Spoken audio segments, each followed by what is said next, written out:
What's up everybody, Tiffany Outdoors here. Today I'm going to be making a substrate for a terrarium for succulents. Stay tuned.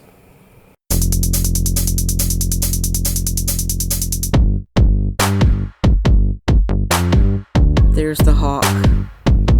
Before there was a Tiffany Outdoors, there was Tiffany the farmer. On a U-turn when possible. No, we're not U-turning. Hi. Hi, what are you doing? Hi, baby. What?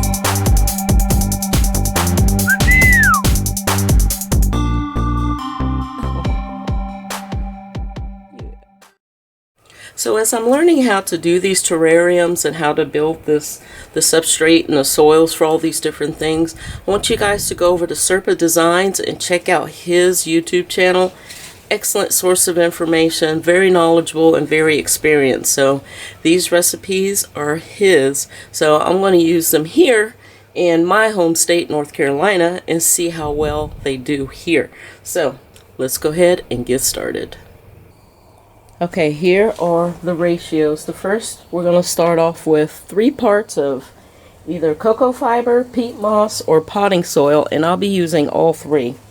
The potting soil that I'm using is the organic seed starting mix that I got from Walmart.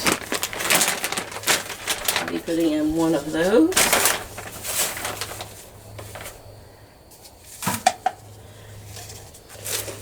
Cocoa coir, which I pre-soak this because it takes a lot to get this stuff wet, so I'll go ahead and pre-soak mine. 1 of those. The last part is sphagnum peat moss, and 1 of those. And then you're going to put 1 part bark or some kind of wood chips, and I'll be using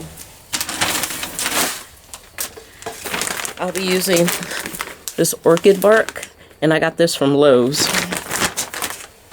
That's quite aromatic. It smells really good. 1/2 part of sand.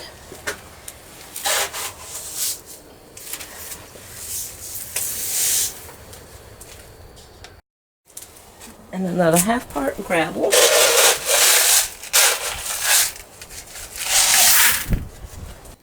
And the last component is vermiculite, and this is what I'm using. And I got this from Lowe's.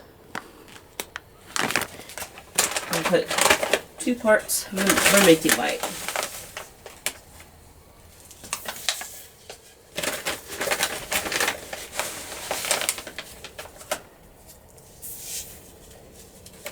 Now I'm just going to take my hands and mix it up, and I'm going to wet it down a little.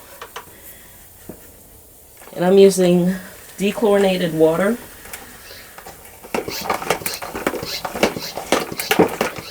And I use the stuff that you use for fish tanks. It works really, really well. And as I'm mixing this, I'm going to mix it and soak it down.